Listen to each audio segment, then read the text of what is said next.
Okay. Well, good morning, everybody.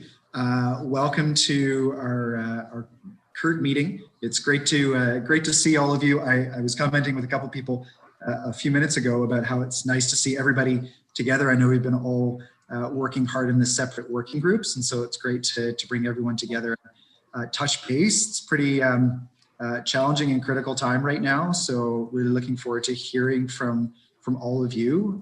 The feedback and the views and perspectives that you give me are just so tremendously valuable, and so looking forward to the discussion. What I thought we would do, just to lead off this morning, we're very happy to welcome Susan Stewart to KERT.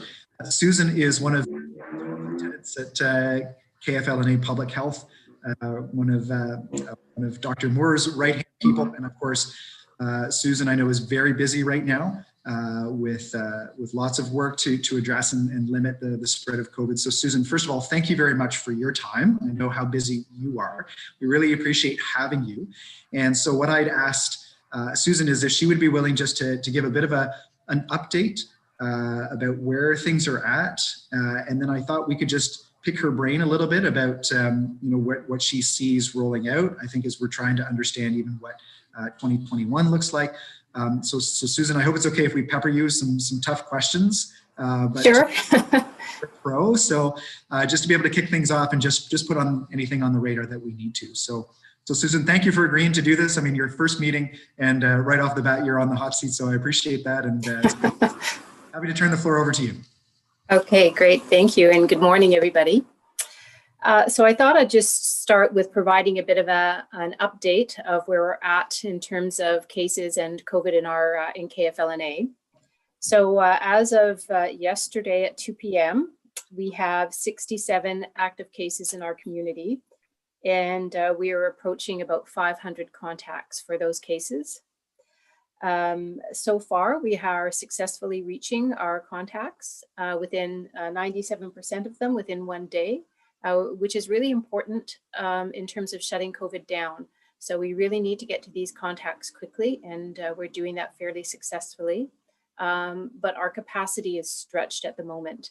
And we have put out a call for volunteers who are willing to come and be trained by KFL&A Public Health and to assist with our contact tracing efforts. So I'm just going to let everybody know. It's been out in the media. We have had one workplace contact us with corporate volunteerism. So they're going to have their staff person come over and be trained, but paid by their organization. So we're willing to consider all sorts of things. But that's our concern right now, is maintaining our capacity to reach out with the contacts. We have about 27.6 cases per 100,000. That's our 7-day average. So that has been creeping up over the past couple of weeks.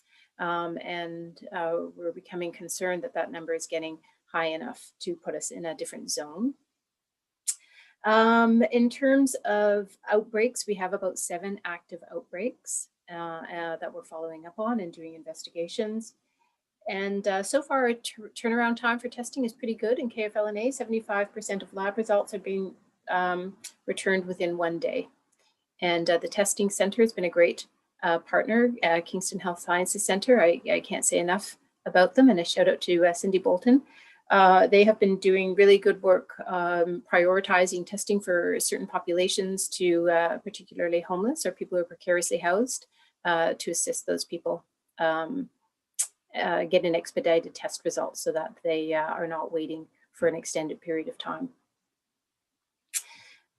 So that's the update on cases. Are there any questions about that before I go on? Yeah. Who's first? You go. How about Dan and then Pavan? Good morning. At 27.6 cases out of 100,000 people, that percentage seems really low.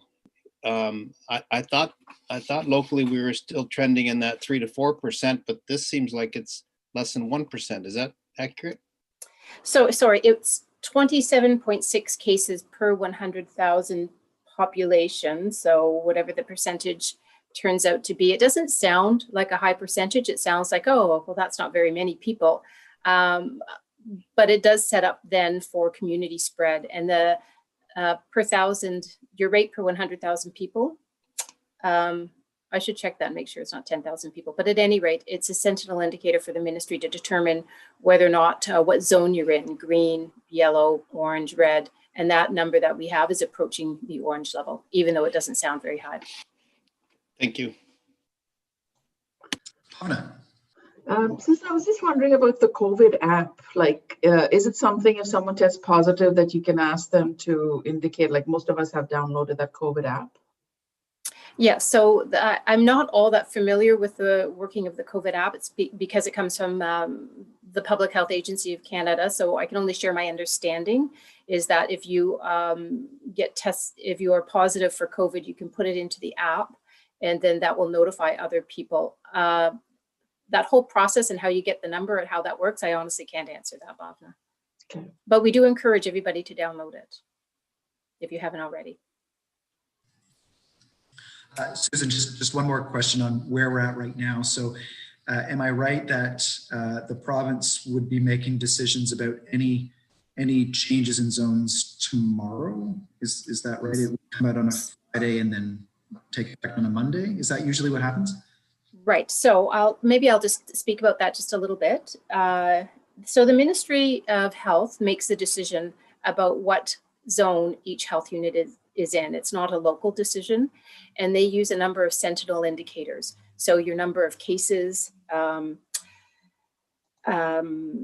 percent positivity, so how many people being tested turn out to be positive, what's called the R0, or the reproductive number of the virus, which tells you whether or not it's spreading in your community or like expanding or contracting, outbreak trends, your hospital capacity. So they look at this suite of indicators and they look at them on Wednesdays, and then they make a decision on Thursdays. And then that gets communicated to health units and to the public on Fridays. And then the new zone starts on the following Monday. I know everybody wants to know what's going to happen on Friday. Are we going to hear? Right now, we're in the yellow zone. Most of our indicators are still in the yellow zone, but we are approaching the orange zone. And so whether or not the ministry does that risk assessment with all those indicators and moves us to the orange, it may or may not happen this week. But we're certainly trending in that direction. And so I think everybody needs to be prepared that if not this week, within the coming weeks, we may, if the trends continue, head into orange. That's my crystal balling. So, so that's my prediction about that. Thanks, Susan. Dave, you had a question. First of all, I'd like to just say that KFL Public Health has done an amazing job up until this point, and it's something that Kingstonians should be very, very proud of.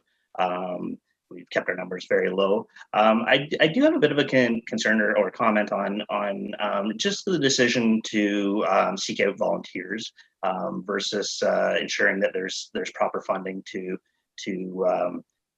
have staff that meets the need for surges in capacity. We have a lot of people that have work here in Kingston, and you know, we're in this group, we're talking about economic recovery, and just for a government agency to have I guess to seek out free labor versus compensation for the work that they're doing is just concerning, I guess. Thank you, Dave, for that comment. I understand your concern, and certainly what we would like is for the ministry to fund the public health system at the capacity that we need to do the work that we have. And we have advocated to the province on that over time. The reality is that we don't have the money, and we have COVID right now. And so we're responding as best as we can, but your concerns are certainly heard. And it is not our first choice. But right now, it's one of the avenues that we have to pursue to keep our community as safe as we can. But thank you very much for sharing that concern. Thank you. And like I said, you're doing a great job. Thank you.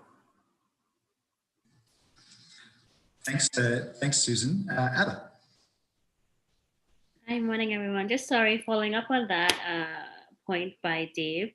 Was a call made to private sectors perhaps to ask for volunteerism similar to what you mentioned has been happening, because maybe they can then get funding through wage subsidy, and in that way there will be some sort of compensation versus just going directly to the public? Has any efforts been done in that particular vein? Not that I'm aware of. We've just done a general call to the community. And we would hope that in that general call that people would begin to think about how they could assist if they're able, and that's a great suggestion. Yeah, thanks, Abba. That's a really good suggestion. We could definitely look into that for sure. Absolutely. So, Susan, I know you. Yeah, go ahead. Continue. The vaccine plan to date, because I'm thinking people might want to hear about that. So that is being rolled out provincially again, and there is a vaccine task force that has been created.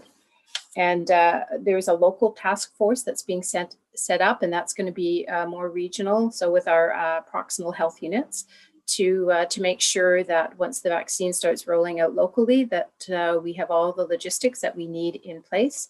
We don't have a ton of details yet about how that's going to roll out. So we don't have the logistics, but we're planning, and we're going to be ready to go.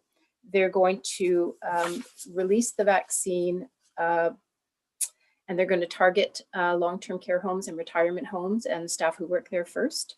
And they're also going to roll the vaccine out in the gray and red areas of the province first, the areas that have higher rates of COVID. So that's what we know to date.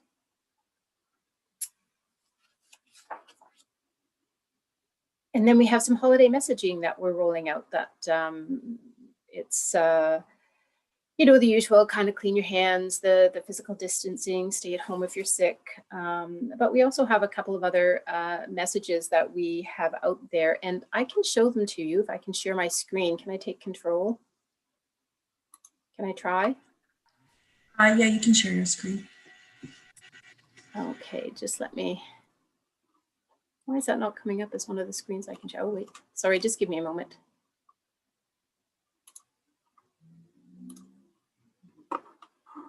Okay. People can see my screen that says update for economic. Yep, okay. So I've talked through all of that. So I'm just going to scroll right down to the bottom here. And let me just move this over here. All right, so we have some of our themes about gathering outdoors instead of indoors, celebrating virtually with team members for workplaces. Would you be able to put it like as a slide, because so that we can see it bigger on your screen, like present? Does that work? Yeah, perfect. Thank you. There we go. So gathering outside, this is one that we're targeting to workplaces about celebrating virtually. And make this one about other this year and encouraging people to donate to charities as a way to give back positively. Are people seeing that on the screen? No. So no, you Susan, just sometimes PowerPoint, wait. There we go. Can you see this now? No. Your first slide. Share and then start again. All right. Sorry. Nothing I love better than displaying my technical inability in a public forum. Give me a moment. My screen sharing is paused. I don't know why. Okay. Sorry, I will try that again.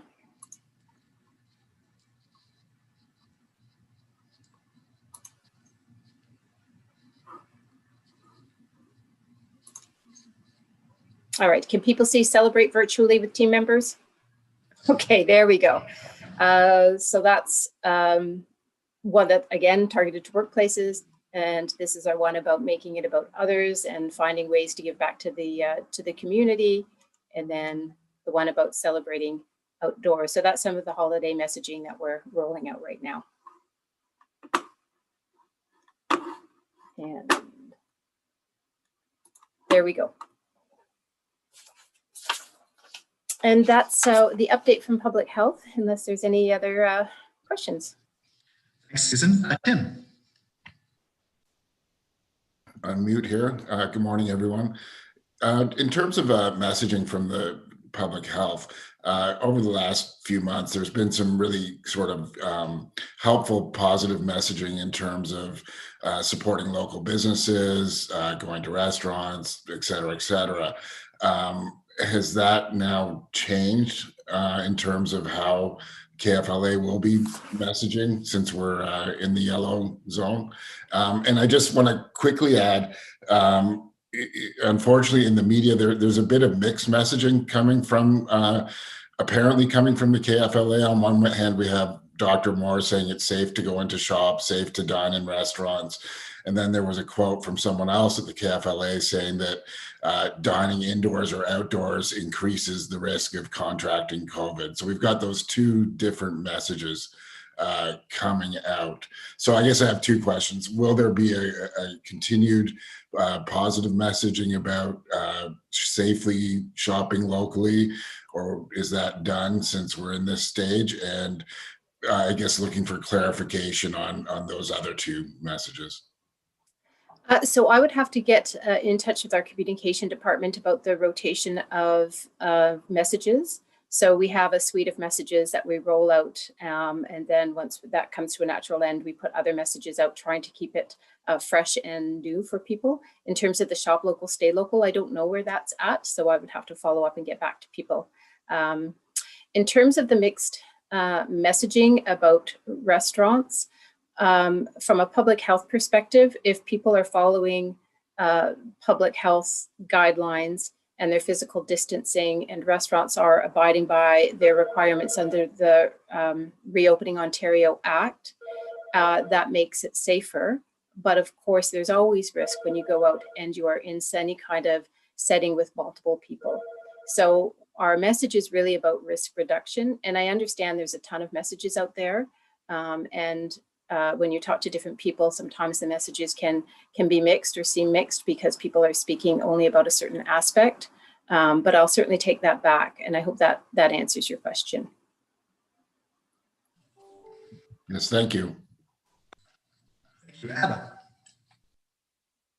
If I may also build upon Tim's point, the challenge with mixed messaging or changes of rotation is that it is challenging as a business person then to navigate that and to send messages out to both your staff and your clientele. And also as businesses, then people take it upon themselves to have a variety of different messages based on what they think the risk factor, the things that are happening, which often comes off as discriminatory to some people because it's not just the COVID screening. And so I guess just to make sure that whatever messages that we're doing, that we're very clear about it, and we're clear about that here is this practices that we are mandating that people do. And once they're doing that and you are not ill and you do not have any signs of COVID or risk adverse, then you may do that. Because I think what is happening is that people are being villainized in a sense and not feeling the safety and wanting to come out and shop local. And then business owners are taking rightly or wrongly different positions as to how they go about screening people who are coming in. And that is coming off sometimes in a very aggressive manner. And so just that we have consistency across the board to kind of mediate some of that. Thank you for that. Thanks, Abba. Any other comments or questions? Susan, thank you for your time on the hot seat this morning. Really appreciate, though, this chance to have that dialogue and discussion, and certainly appreciate, again, all the work you're doing over there. I'm going to ask you a question that I'm sure will just drive you nuts, because you probably get these questions all the time. So I'm not going to ask you what you think 2021 is going to look like, because I know that that's like a horribly difficult question to answer, especially trying to understand what is that rollout going to look like. When are restrictions going to change in 2021? I think that's a lot of the work that we're trying to do as a team to understand what 2021 will look like.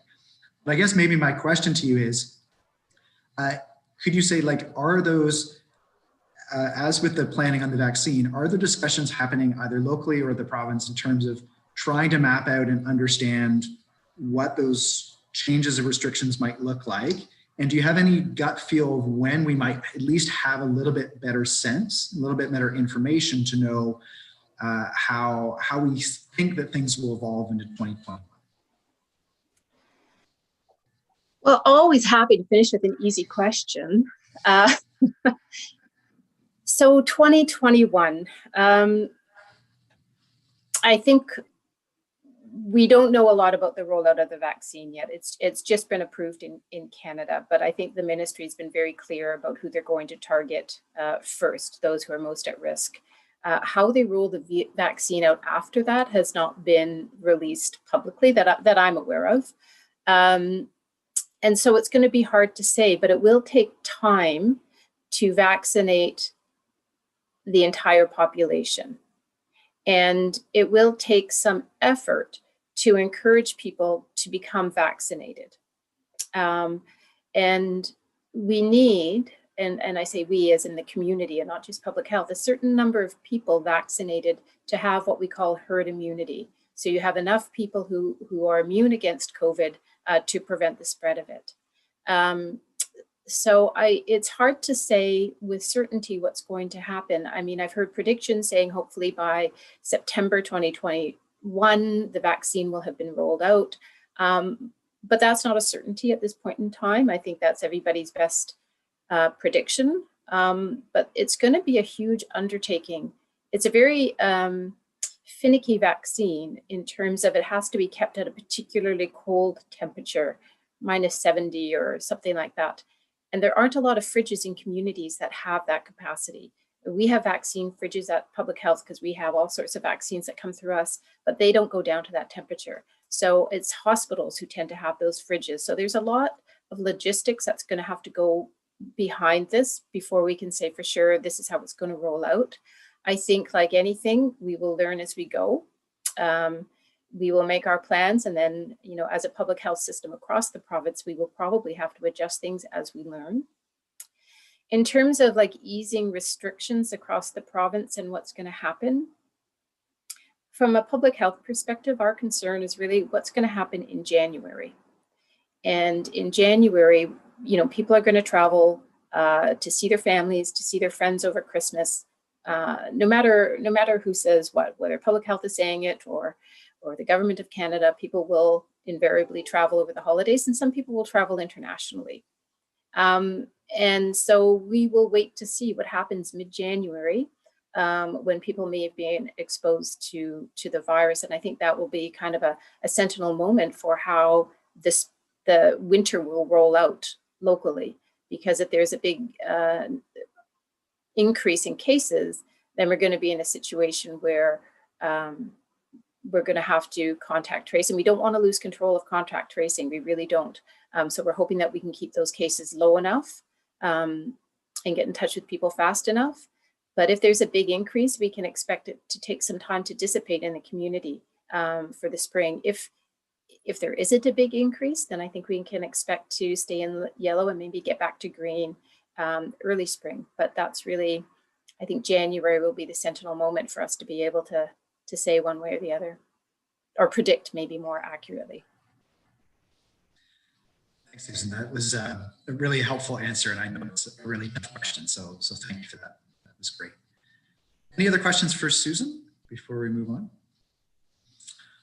Okay, thank you. So the next on our agenda, and this is part of the value of kind of having broken up for a couple of months into our separate working groups to now kind of reconvene, get some updates, and then be able to ask questions, share information, just so everybody's in the loop about everything that's been going on over the last couple of months. So we have 4 working groups. Maybe what I'll do is I'll ask each of the chairs to provide a quick update, and then I know that Craig is here as well that can help to facilitate any additional information or questions.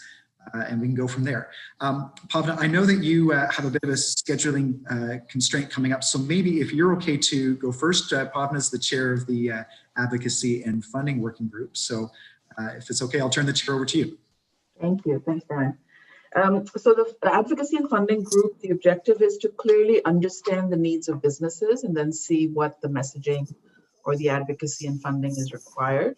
So we're looking at funding opportunities. We're also looking at local policy concerns. So certainly Susan's presentation was really helpful. It's part of us understanding what the policies are, health restrictions, etc. So thanks to Brian and Amber, we have new recruits to this committee. We have Kathy from St. Lawrence College. We have Michael from Queens. We have Karen from the Chamber.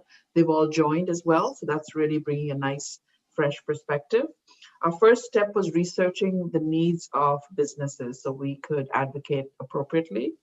So Kathleen Wallebrecht, who's also on this committee, did a lot of research, and we couldn't find a lot of local surveys that gave us exactly what we needed, but she aggregated that with some national surveys that are happening continuously. And some of the feedback, I'll just do a very high level synopsis. Most businesses are finding the wage subsidy most useful. A lot of them are not accessing many of the grants that are out there for a variety of reasons. One of the challenges is for businesses who created an online presence to sustain that. Many of them don't have the skills or the talent in the sense of they don't have enough staff to kind of keep maintaining that. So that's a challenge. There were also a lot of people who travel outside of Kingston for business, and they're challenged with the restrictions now because now they're losing business because they can't travel. And what they're looking for is timely, consistent, digestible information. So one of the strategies that the committee came up with at the last meeting was a business/grant funding navigators to help businesses really locate these. And if we do it in partnership with some of the employment agencies, maybe that's also a way of giving someone a job to help businesses actually navigate these grants that are out there. Long term, the group wants to look at local procurement, and I know Craig and the city have started working on some of that. And a sidebar note, something as simple as a Sustainable Kingston is now working with our meal provider agencies to get some environmentally sustainable but also cost-effective takeout containers. So again, the more we can think about local procurement, I think the comment was there are a lot of businesses that actually produce materials and product in this region. It's really making sure that our policies allow larger institutions to do a combined local procurement. So that's a long-term strategy. And then the other one was kind of a little specific, but also looking at how we can find grants to help businesses that need to travel and aren't able to. Maybe there's some grants that can be repurposed for that, that intent. So in a nutshell, the two meetings, this is what we've covered so far. I don't know if Trish or Craig or Amber, yeah. Trish, go ahead. I think one of the other things that we were saying is that there are major recovery dollars at the federal level and some at the provincial level, that how can we think big in order to attract major recovery funding in the millions of dollars coming to Kingston rather than just going after the $2,500 grants. And so just figuring out how we can access the larger pot of money. Yeah, good point. I don't know, Craig, if you wanted to add anything to that. Thank you, Bobby. Yes, and certainly to your comment and Trish's, certainly the grant landscape is a very dynamic space these days. Lots of new program launched yesterday. I'll speak to just related to workforce, a potential opportunity to support the arts community, I think. So we are very mindful of the opportunities and absolutely agree with the need for bigger volumes of dollars that we're exploring. And we think that there's a lot coming. Just in regard to Pavna's comment about sort of buy local from a sort of a commercial industrial perspective, I know Ian and I had sort of done some work early on during the pandemic around supply chain and how that could play a role in buying local or buying regional. We certainly have some very interesting data available to us on sort of what sectors use more inputs locally versus those that import more. I think there's great potential to understand how, again, not trying to disrupt international supply chains and sort of the cost advantages, economies of scale of that kind of complex sort of supply chain. But I think there is opportunity for local companies to at least be aware that there are local options to purchase, and that, in that way we win both. We win that the company using the input is able to create a product and sell it and employ people, but the company that's providing the input is also selling a product and providing employment. So again, it's a much more circular economy. That's certainly the terminology used. So very interested to see how we did have a couple of Queen's Smith School of Business faculty members who were interested in maybe providing some support and helping maybe create a toolkit for small business to understand how they could actually take advantage of sort of local suppliers. So more on that to come. Thanks, Craig and Pavna. Are there any comments or input or questions from the group for the funding and advocacy group? Anything else that should be on the radar? Tim, yeah, go ahead. I think one thing that we all need to keep on the radar is that the impacts of this the pandemic are going to last for a long time. So my concern, and I know a lot of people's concern, is not necessarily 21 or this winter. It's next winter. It's when the funding stops and people are still hesitant to shop and go out. So I hope that there's an eye to longer term. I think right now the federal government is saying June that most of the programs will end. Obviously that will depend on the state of the economy and the pandemic, but I just always want to make sure that we're keeping the long term in mind as well.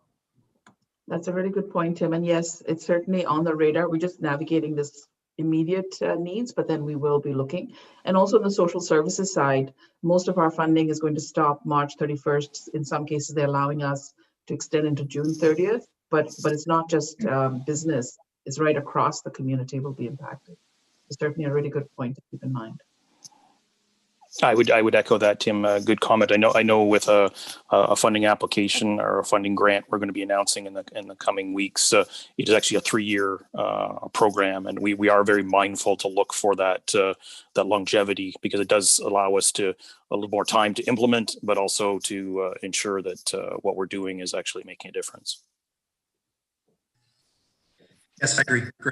Great comment, and thanks for that. Thanks for that, Tim. Definitely a key focus for us. Okay, thanks, Pavna. So next, I think we'll go to the community confidence and communications group. So Trish is the chair of that working group. So Trish, if you're okay to take the floor and just give us an update on how that work is going. Sure.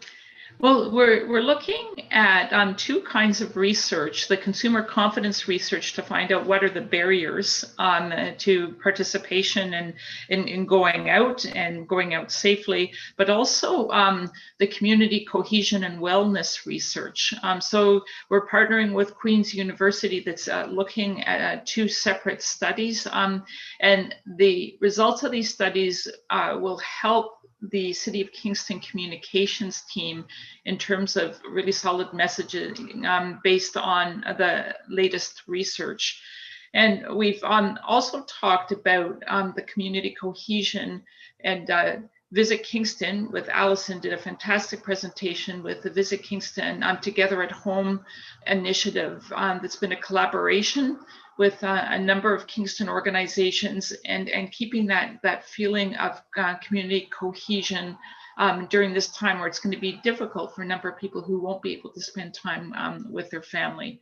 So we're looking at that. And the other aspect that has been brought up, and this has to do with Kingston Health, is how do we ensure the implementation of all the COVID safety protocol within restaurants and the retail sector to make sure that it's consistently applied to ensure that it is safe to shop? And I think maybe, Tim, you have been talking about that. Maybe you can comment on that. Yeah, that's been sort of one of our pillars, and we haven't really had too much discussion around it yet. I guess our concern is if we're messaging that if it's safe to go to shop and go to restaurants, that all the restaurants and shops are actually safe and following the protocols. Now, this is probably a question for Susan. I don't, what's your perspective on business owners following protocols? Is the general sense that most people are participating? And I understand that right now it's based on a complaint-based system. If there's a complaint, then it's investigated.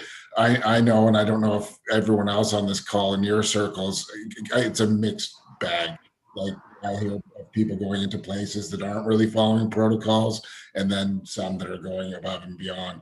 So I guess that if we're putting out a big message that it's safe to come downtown or go anywhere in the city and shop, how do we make sure that businesses and everyone else are following protocols?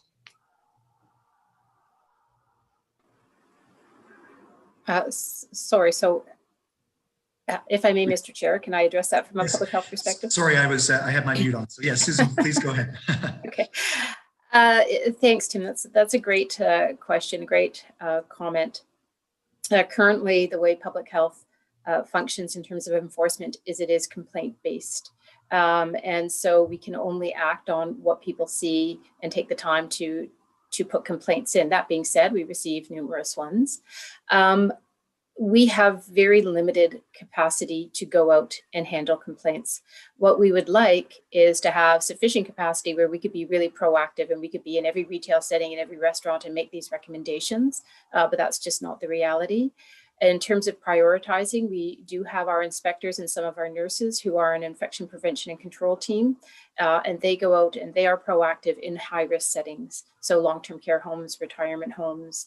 But in terms from a community point of view, I think it's everybody's collective responsibility to ensure that the community is safe. Public health certainly has a role, and we go out and we follow up on complaints, and we use a progressive enforcement approach. Our first approach always is education to make sure people understand what is required, because often it's just that people didn't realize what they were to put in place. If we receive consistent complaints, then we will issue a warning, and if we receive enough complaints, we will also charge.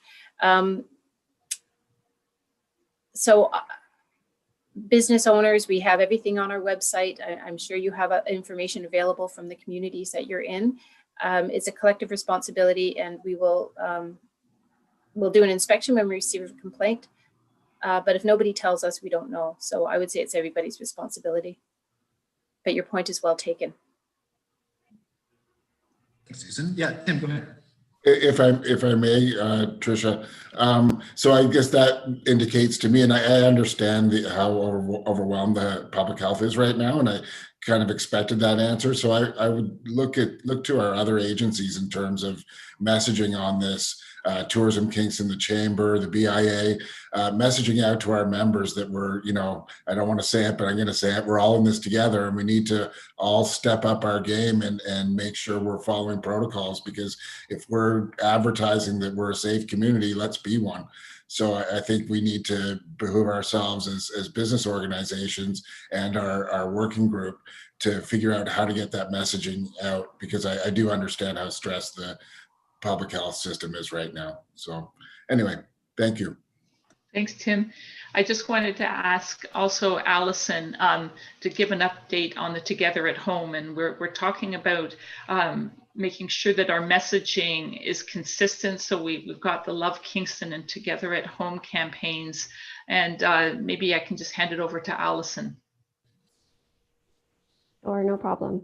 We do have our holiday campaign in market right now, which is called Together at Home for the Holidays. It's sort of picking up on our Together at Home campaign that we ran in the early days of the pandemic, which presented a series of live streams really aimed at trying to support gig economy workers, live musicians, makers, etc., who were really struggling and didn't necessarily have supports in the first wave of support that came from the government. So picked up on that thematic again for the holidays. So it's a program that's in partnership with the TET Center and also with the Isabel. So we pre-produced 12 videos at these facilities. So 4 makers videos, 4 culinary videos, and 4 musical performances. So the culinary and makers are sort of workshops like, make an ornament at home, or learn how to make guac from Mesa Fresca, or charcuterie from Black Dog Tavern, these sorts of things. And cocktails and mocktails. And then we also have a live stream concert actually coming up with Isabel on this Sunday, Michelle Kasaboski. So that's a Christmas concert that's going to live stream on the Isabel's channels, as well as our Facebook and our website. And then we also put together a holiday playlist featuring some of the holiday songs from the musical performances. And we also put together a maker's gift guide, so featuring about 50 makers who have online shops. So, trying to recognize that while we're very local in our messaging and marketing right now, we do have people who are on our channels who are from other areas. And so highlighting online is a way to allow them to be able to order and have things shipped, for example, or do curbside pickup locally, that sort of thing. So the program's going really well. We were also really fortunate to receive a Reconnect Festival and event grant for this program and for the winter lighting program more broadly. So what's great about that grant in particular is that it helped with some of the artist fees and production, but it also primarily helped with marketing. So it's given us an influx of funding for winter to support, encouraging people to shop downtown, encouraging a dining program that will be rolling out in January with restaurants, a sort of licious style program, encouraging staycations, the ability to sort of get away without necessarily going away. So that messaging will be coming out as well over the coming months. Still very a regional and localized message. We're obviously not in Toronto, Ottawa, Montreal, we're not in these markets right now, but we're still trying to support the local economy and encourage residents and folks who are sort of just beyond our borders to safely get out into the community and support businesses. Thank you. You're welcome. Thanks, Alison. Thanks, Trish. Craig, is there anything else that you wanted to add? Thank you, Mayor Patterson. Maybe just to augment the excellent comments, specifically the PhD Community Initiative team that's working with the Community Confidence. They have actually developed a survey that they want to push out right away. They've got ethics clearance already. I think the vision was to send it out to this group for some final comments and revisions and any changes you might have, and then get that out as soon as possible. We have received word that two Smith School of Business faculty members have stepped forward and want to provide some support and advice to us in the development of sort of some nudge campaigns to encourage behaviors. So very grateful. Smith School of Business has been extraordinary in their support of economic recovery right from day one. So really excited to see how that develops. And lastly, actually, one of the very new and very interesting developments, we've been able actually to just about to secure now a new data set. It's actually an aggregate of all of the mobility data from the big telcos, but also from mobile apps on your phone. So everybody knows where you are every moment of the day. But we're able to actually geofence location. So we could literally determine who is coming into downtown Kingston on actually a monthly, weekly, and almost daily basis versus say last year, versus last month. And in some cases, we can actually get down to an hourly basis to see where people are moving. The granularity could actually, we're just experimenting with it, you should get it down to a business, like a physical location. So again, having that information and understanding how that information could be used to help organizations, individual businesses pivot their marketing or communication. So maybe, one of the things that many of you have commented on, that a lot of older people are not coming into the downtown because of perceptions of safety. Have younger people replaced those shoppers? And if they have, how do we market directly to a particular age group? This data actually is also provides demographic and psychographic information about those customers. So who are they? Age and demographic information, but also sort of their personas, right? Their psychographic behavior, what brands they buy, and what are their beliefs, and what are their patterns of purchasing. So again, very powerful data. We hope to secure that later this week, early next week, and then work with our partners to figure out how we share that out. It's not inexpensive. I've been able to find a little budget within my department, but we're working with Tourism Kingston, Kingston Economic Development, and others to try and get that information out to the businesses and organizations. So very exciting to see what we can share with everybody. Great, thanks, Craig. Thanks, Craig. And thanks, Trish, as well. Any other thoughts, comments, input, anything else that should be on the radar of the community confidence group? Tim's point, I think, was well taken about about KFLNA Public Health have lots to do, and so how can our other organizations work together on that messaging? Great point. Ian, yeah, go ahead. Thanks, Mayor Patterson. Just wanted to, from an economic visibility standpoint, in our office, we see how this is impacting every business, whether it's from large scale manufacturing to mom and pop shop on the street. And it's interesting because I think we really have to press on our business owners to reach out if there's uncertainty. Reach out to me directly if we have to. Tell the people in your channels. These requirements for PPE and health and safety is regulated in Ontario now. So it's on us to understand the regulations. If you don't understand the regulations, we're here to help. I will be happy to walk people through. Public Health has been able to do a great job with their color zones and coding and helping us understand thresholds. We can watch those so you can prepare your businesses for if we move from yellow to orange or back to green. And I do agree, it's about messaging and strong community messaging, saying, okay, if Public Health is saying you're allowed 6 people at a table, then that, if your risk appetite is for that, go out and have dinner, go out and have a drink. But the other thing that we talk about in our community confidence group is still getting across that hurdle of people are only going to put themselves in that place if their risk appetite is there. So finding a way to communicate that messaging, I think, is important. We also have to understand that Public Health doesn't have a task force like the Kingston Police to be out there monitoring and chaperoning all the businesses. So reach out to your business support groups in the city, and we'll walk you through it. If you know of somebody, get word out there and we can walk them through how to be safe in places, because the second that a consumer walks into a business and feels unsafe, it's going to create that trend for them. They're not going to want to shop anymore. So we can all work together to understand the regulations. They're not that difficult. Wear your PPE. If you need supplies, reach out to us. We can help you find supplies.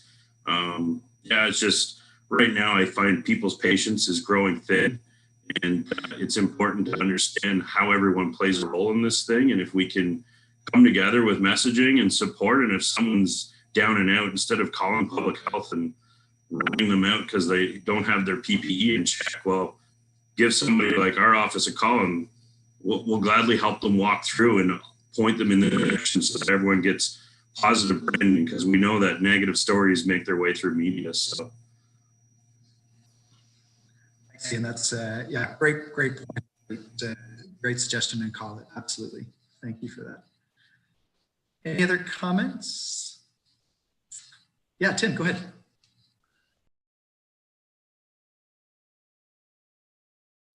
One last comment. At our last meeting of our working group, JC Kennedy gave a great slide presentation on messaging from the city and a campaign that was going to roll out. Just wondering if there's been any adjustments or changes to that, given we've gone into yellow since then, or is that still on the radar to execute? So, Tim, I'm not aware of any changes from the city's end at this point. If Craig and Amber have any updates. I think what we could do is we could get JC to update our committee on that now that we're in yellow. Why don't I do that? Thank you, Your Worship. Just to respond to Tim, I don't believe there's any plans to change, but I'll confirm that with JC later today and get back to everybody. Yeah, that would be great. So I share Craig's perspective on that, but we'll confirm that for sure. It was a great campaign, so yeah, great. That's great. Super. Okay, next I'm going to go to ABBA. ABBA is the chair of the working group on underrepresented individuals, getting them into the workforce and unlocking those opportunities as well. So ABBA, if it's okay, can I pass the floor over to you for an update? Pass it along, sure. Morning, everyone. So as your name implies, we're the group for underrepresented communities. And I think we have a good group of people on our panel. We've just kind of diversified and invited a few people, Leanne Amara from Tim Hortons, and we've also reached out to Janelle Fisher from Empire Life, because we recognize that we need to have a bigger sphere of the people who employ in Kingston, other than just Dan and I on the group. And so it's just to widen that perspective. We've been very fortunate in that Pavna and Sunita from KIP, Kingston Immigration Partners, Bridget from Keys, we have a lot of wealth of data and resources. And so we spoke about using some of those stuff. So the information from the Workplace Inclusion Charter, and the RISE program with young people, looking at who's self-identifying, what are their challenges, and trying to really kind of tease out what is the problem, how can we make a solution to it. And so, you know, I'd share a bit of a story. So for example, Sunita gave an example at Novellis, where they had a job application, for example, for cleaners, but they needed to have a high school degree. So that in itself, you know, was an inhibiting factor, because many people who may come from a different country or may have some of these challenges did not have that equivalent, and they didn't realize that that was such a barrier, because they were thinking, well, this is what Queens uses, this is a big, you know, this is just a template. And so really recognizing some of the unconscious bias that they may already exist in some of these places, and then changing that around. So it was really kind of wonderful to hear these steps that they are doing to change those things and to make those differences. So Sunita shared something from Novalis, and Pavna shared a really great document from KPMG about sort of a new way of thinking and a new way of hiring, so that we can take into the factor the needs and some of the barriers to make it more equitable for these groups to then access and be a challenge. We also talked about it from the flip side of it for the employees, that, you know, we know that we're already as an employee inundated with many things. But we also accept and recognize that equity, diversity, inclusion is a very important part of that. And so how do we kind of get a toolkit that would be something that is very user-friendly and would make and get a buy-in? Because at the end of the day, if we don't get a buy-in from the business, then we're identifying all of these things and we're not making a difference. And so Jamie has some great resources that she's looking from the 50-30 Challenge conference that she's been attending. And our goal is to come up with a really succinct, effective, simple toolkit that we can then give to employees and say, here are some ideas as to what you can do. And this is why it is important that you should consider hiring people from these groups into your organizations. And these are the benefits that you may reap from it.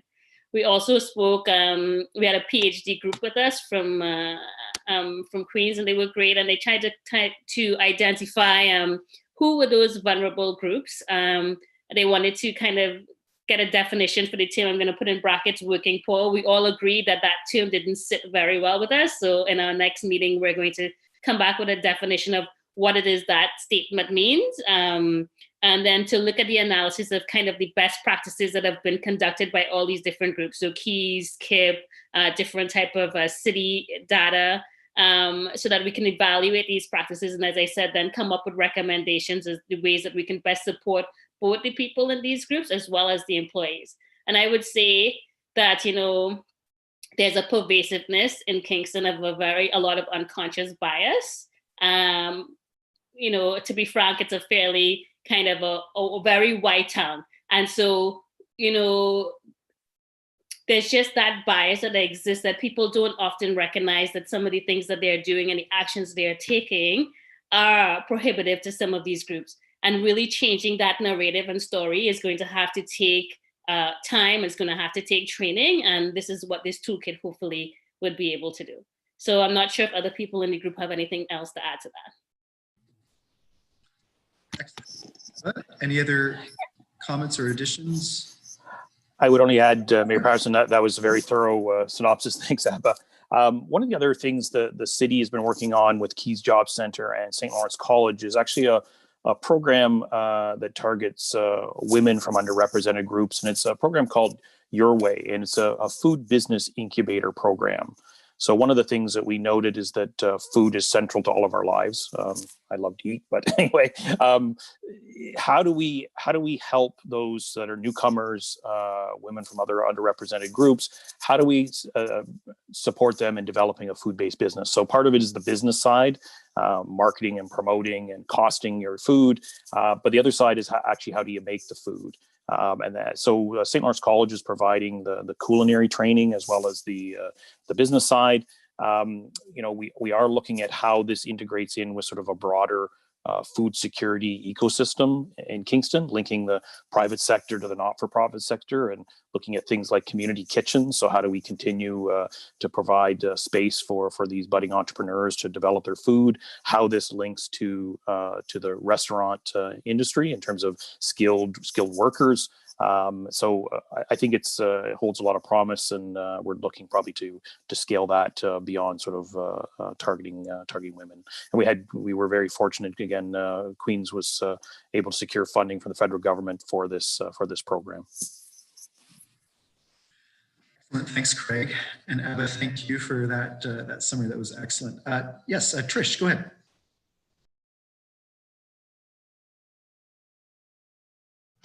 There. Sorry. I wonder, Abba, if there's some kind of mini campaign that can talk about philanthropy so that people know how to help, getting the community to help. If there's ways, whether it's the United Way or specific food groups, but this is the time, it's getting to the fiscal year end. This is how you can help members of your community. That might be helpful. Thanks, Trish. I'm writing notes. That's great. Thanks, Trish. Any other thoughts, comments, questions? Okay. Last but certainly not least, we're going to go to Dave. Dave's the chair of the workforce group, doing really important work looking at the employment side and how to get people who have maybe lost employment, how to get them reconnected in. So Dave, if it's okay with you, I'll hand the floor over to you for an update. Great, thank you, Mayor Patterson. Yeah, our working group had some excellent conversation and discussion around looking at narrowing the focus of our group and looking at our objectives. We had a lot of different and diverse perspectives in our conversations. Craig was looking into some data for job postings and looking at how we can better understand short and long-term trends when it comes to seasonal, part-time, and full-time job postings. We briefly touched on customer confidence and concerns surrounding that. We talked about the creation of looking at funding navigators.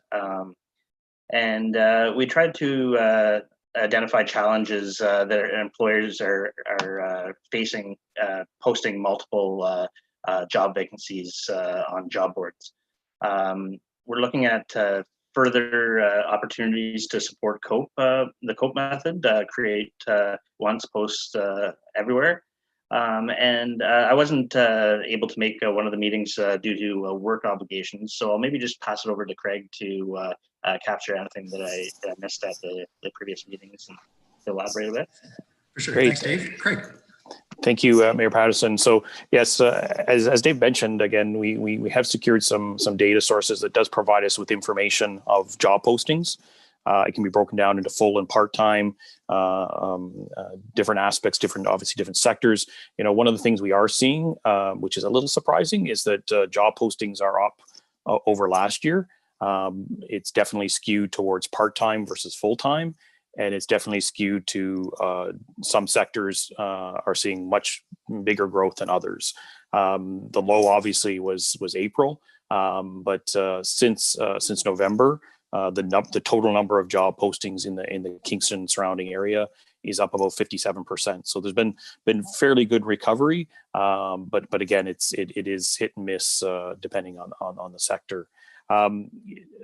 Dave mentioned one of the small irritants but important irritants was one of the challenges that many employers seem to be having is there's so many job boards, and each job board has a different form. And Kingston has 4 different Employment Ontario organizations, all doing excellent work, but each one of their forms is completely different. And for an entrepreneur who's working 15, 18 hours a day, having to navigate and repopulate 4 different forms just to get your job posting out is not reasonable. So St. Lawrence College has actually taken the lead in this, and actually to harmonize that intake form. And in fact, we're trying to go one step further into auto-populate technology. Some of you may be familiar when you're keying in your information for your when you're buying something online, your computer can actually fill in your address and fortunately fill in your credit card number too as well. So it can fill that information in. So one of the things we're exploring is how could we auto-populate a bunch of very standardized information in a form, again, to speed things up and make it easier. I don't know whether Dave mentioned, we did have the PhD group that actually is interested in exploring the design of an art sector focused entrepreneurship program. And the idea is to engage with the Dun&Dish-Pandy Queen's Innovation Program, but also with the faculties at Queen's, the music, film, literature programs, and engage with them and see how we can provide training for the arts community. So very interesting to see that. There's certainly some programs out there, so they're looking at best practices around Canada, around the world. I'll also identify, it just actually came in yesterday, OTEC, which is an Ontario Training, sorry, I don't know the acronym, the Ontario Training Organization. It's a partner of the cities and Tourism Kingston and others, and Kingston Dev. They've actually just released a workforce resiliency training program that's available here in Eastern Ontario. It's virtual, it's free, and really focuses on how do we build resilience, both for workers, but also for employers. And it deals with things like communications, conflict management, stress management, specifically targeted to the realities of dealing with COVID. It's on I think there is some limited space. I think that's going to be shared with you if it hasn't been shared already with you. Please share it out. We'll be sending it out through city channels, but it's an excellent program. And again, it's free of charge. And finally, I'll just comment, there was an announcement just yesterday from the Ministry of Labour Training and Skills Development for a new economic recovery program. So again, it's going to be critical that we find the resources to implement programs. So again, we'll be looking for some ideas from the various working groups. I guess my final comment would be, and Dave sort of alluded to it, the interest from workforce in the community confidence. We're seeing a lot of overlap and cross interest between the different working groups. And again, that's part of, I think one of the things we're going to be instituting is maybe a little bit more briefing about what each other's working group is doing, not just to this group, but to the working groups, just so that we understand how we can all work together and complement each other's work. Happy to answer any questions. Excellent. Thanks, Craig and Dave for that update. Trish. Craig, I was one of the co-creators of the Queen's MA in Arts Leadership Program, where we're teaching arts entrepreneurship, content management and marketing and design thinking. So happy to be part of that discussion. You're on my list. So on that, and just to Dave, the independent artists have been hit very, very hard, and it's really interesting. You may want to be talking to the Essential Arts Thinking Group and the Grassroots Independent Professional Artists Group, because they are trying to figure out ways of supporting each other during this time when basically audiences cannot participate and their livelihoods have been greatly affected. And so I think that consultation with some of the grassroots groups as well as the arts organizations would be really helpful. 100%. That's great. Thank you for that. We'll definitely reach out to those groups. That's perfect. Thank you. Abba. I was just gonna say to Tricia that Vicky Hargraves is part of that group, and she has been speaking a lot towards independent artists as well. So. Excellent. Thanks very much for that update, and happy to get the news with that economic recovery program too, that we'll definitely keep a close eye on. Any other comments, questions, or thoughts on that? Okay, no, it's great that I think it's really valuable that that we're all staying connected and understand what each of the working groups are working on. So thank you to everybody for providing those updates to the group.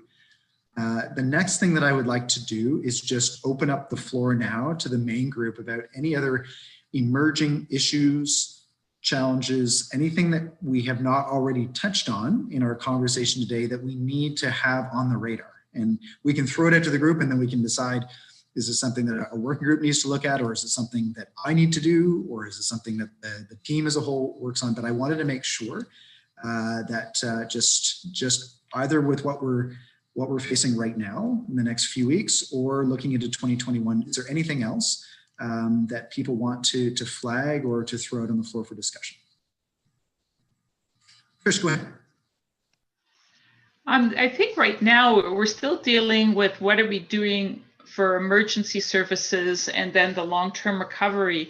But I think the general concept of private-public partnerships to help people during this period is important to think about, and what the mechanisms are. We're talking to cultural services about that in terms of emergency funding for artists during this period. But having that partnership during this emergency period, I think is just a very important concept, and what Abba was talking about as well, that like how can we work together so people know how to help? I think that would be important. And just on the art side, I think the messaging from the city acknowledging the hardship that artists are going through right now and the importance of artists rather than essential, oh, you're inessential, to actually do some communications on the value of the arts in this community would be much appreciated. Yeah, no, definitely note that. And yeah, I know that there are a number of discussions that we're having in terms of, you know, certainly with funds that are within the city's purview, how to use those and how to help as much as possible right now. No question. Abba. Sorry, I feel like I'm beating a dead dog or horse or whatever that saying is. But I guess I just want to also stress that, like, yes, we're in COVID, but you know, there are groups of people and issues that are also concurrently happening that should be. And I think, like, for example, coming back to the equity, diversity, and underrepresented groups, I know that the city had put forward, for example, their council on report number 20-163 in terms of what they were going to do within the city for equity and diversity. It was supposed to be on the docket in December. Now it's been moved to January. And same thing with many other committees and things that I want. It's always like, yeah, we're going to do this, but we're too busy. And I just want to say that, you know, we need to set the tone and the example of what it is that we're trying to do and say. And that if we are saying we're trying to be more equitable, then we also need to carve out time, whether it's with the city, whether it's with our business associations, whether it's with TK or whatever other platforms, that this is a priority and not something to be put on the back burner 6 months later, and then another month, and then another month, because it's always like, it's not of importance. It's not important enough that we can do it analogously or simultaneously with what we're trying to do. So I guess I just want to put that messaging out there that, you know, can we also make sure that if we are trying to do these equitable type of things, that we are doing it in tangent with all of the things for COVID and other recovery, because they work hand in hand with each other. I could not agree more. Absolutely. I think that's what we need to do. And to your point, I will certainly follow up. I know that there was something that was supposed to roll out next Tuesday, but So I will follow up with staff to make sure that we hit the ground running on this and absolutely be able to integrate it with all the other work we're doing. Excellent feedback.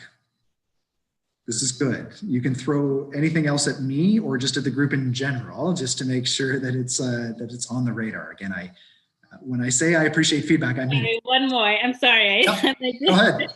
Just other thing in terms of, like, again, consistent with messaging with public health and with our businesses, so that we have a consistent message, you know, because it's challenging. It's going to be rough. January, February, March is going to be rough for another year. And so, you know, we get that there's angst in everybody because we don't know what, you know, we don't know. We've never been here before. But can we mitigate some of that angst with, like, we are supporting one another? Here's the safety things we're doing. Can we have messaging? And maybe that's a TK, a downtown, a EdDec, a city. Here's a joint messaging of, like, here's a video of all the safety things that stores are doing, so that then we're showing some of the things and it becomes visual and people can see that here are the protocols that are in place. Like, what are the actionable items that we can do to get that confidence there? And also, you know, with PP and stuff, the costs, like, they're ridiculous. Like, we used to pay $13 for a box of nitrile gloves. I now pay upwards of $50 for that same box, you know? So continuing with advocacy for funding, so that we can get the materials, so that we can do the things without having to then pass that cost on to a consumer that isn't even really coming there, you know? So how do we continue to do those things and get the messaging out? Not just say we're doing stuff, but also show people that we're doing stuff, work together as these groups to, like, say, oh, hey, buddy next door, how are you doing? What are you doing? Okay, I'm going to post that on my Facebook group. Maybe there's a campaign that we can do together as a community to show that here are my neighbors on Brock Street. Check out all the cool things that they are doing to promote safety, that to be healthy. You know, can we have the messaging, like, with the restaurants, for example, you know, all our restaurateurs went and got tested and there was no spread because of it. Isn't that a good thing to be celebrated? So clearly they're following some of the protocols. So how do we get that message out in a productive way so that people can see that we as businesses are also taking it seriously, and we are putting in it by the fact that the spread hasn't been happening through these community, you know, through our businesses, and that we are putting the protocols in place, you know? Awesome. Thanks. Yes, absolutely. Thanks, Abba. Tim. Yeah, I echo Abba's sentiments there, and I think the communication piece is so important, and that we do need to do actionable items. There is such a direct correlation between business and case counts.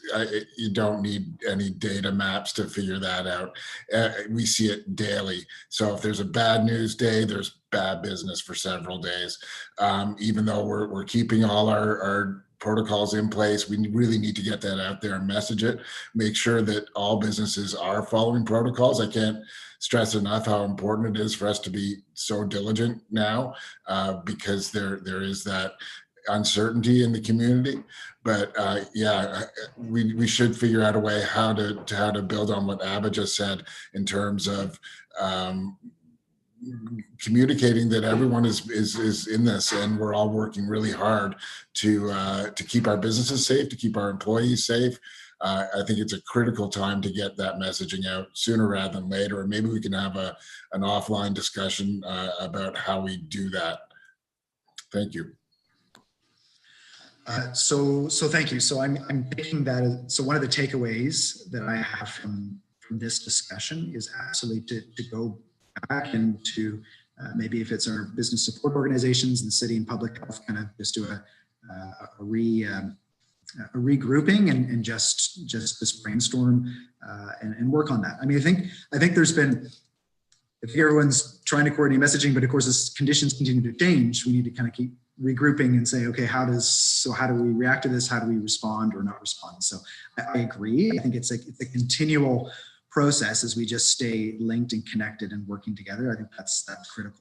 Susan, go ahead. So I just wanted to let everyone know that the communication officers from the City of Kingston, Tourism Kingston, Public Health, I don't know all the partners, but they do meet fairly regularly to try to be consistent in our messaging, and they have a shared Google webpage, I think, where they post all their messages. So we are working very hard with our community partners to make sure that we are consistent with our message. We all know that we deal with a little bit of broken telephone every once in a while. There's a message that gets put out in the community, and then it gets interpreted, and then it gets interpreted again, and then what you hear at the end is not the original message. So I know that goes on, and we all struggle with that. So we do have our messages on our webpage. We encourage people, if you have questions, to go there, because I think our webpage is clear. But I just wanted to let people know that is happening in the background, that coordination, so that we're not trying to get out communication messages in isolation. Excellent. That's great. Thanks, thanks, Susan. Abba. One more point, perhaps maybe you can go through EdTech with Ian. Maybe a call can be, and maybe also through Michelle with DBIA, but maybe something can be put out to businesses asking that, especially now if things are going to go on as zones change, and if they can hold on to employees, use the wage subsidies, and perhaps support through volunteer hours. So maybe a schedule could be made and coordinated in those 3 groups to say that here is some down DBIA, we can get staff from X businesses who can have their wage subsidy, and they can cover Monday, Wednesday, and Friday to help with contact tracing. So can we incorporate some sort of liaison so that people can still get paid, through the workers' wage subsidy from a place that may not be as busy? Because if we do switch to a zone, and then you can also then get the support with public health with tracing, is that something that can be coordinated so that we have a schedule, and then you get the support, people still get money and paid to Dave's point, and then businesses still get to hold on to their employees because they're still doing work and getting paid for that, though it may not be in a specific sector. I'm just kind of throwing it out there as something that perhaps we could arrange. Sure. Ian, do you want to comment on that? I'd be happy to look into that and organize some discussion on it. We just have to make sure we're doing it legally. If people are getting paid under one roof and working in another one, I'd hate to be in the headlines for that one. But yeah, I think it's definitely worth looking into and see how we can do it so that people have somewhere to go and continue to get some sort of pay. Fair enough, fair point. Excellent. Well, that's great, Ian. If you can just look into that. Again, creative thinking is great as long as it's legal. We'll see what we can do there. Very good. Excellent points, discussion. Anything else to throw onto the radar? So just looking at our time, of course, I always try to have us done by the 1.5 hour mark if possible. So I think we're tracking for that. What I was going to propose, given that I know that there's lots of work happening with the working groups, and of course we're moving into the holidays, that perhaps what we could do is aim to meet again as a full group the 2nd Thursday in February. Gives us a little bit more time to work in our individual working groups, and of course if something does come up, that we could always do a call out to have a meeting earlier than that, but otherwise we would aim for the 2nd Thursday in February. Is that agreeable to everybody? Any thoughts or comments? Okay. If there's no other issues or business to raise, thank you very much, everybody, for your time, for the discussion, for the updates. If we don't have a chance to gather again until into the new year, I certainly wish all of you the very best over the holidays. Thank you for all of your input and effort and work over what's been a challenging year. I think if we can agree with that, but I think that this team is really providing a lot of encouragement to people that we're working on it. We've got our eyes not only on how we get through the moment, but the things that are ahead of us. And I think that that's a great message for the community about what we can do to get ready for 2021 and beyond from there. So thanks, everybody. Really appreciate it. Hope you all have a great day. Have a great rest of the month, and we'll look forward to seeing you again in 2021. Happy holidays, everyone. Thank you. Happy holidays, everybody.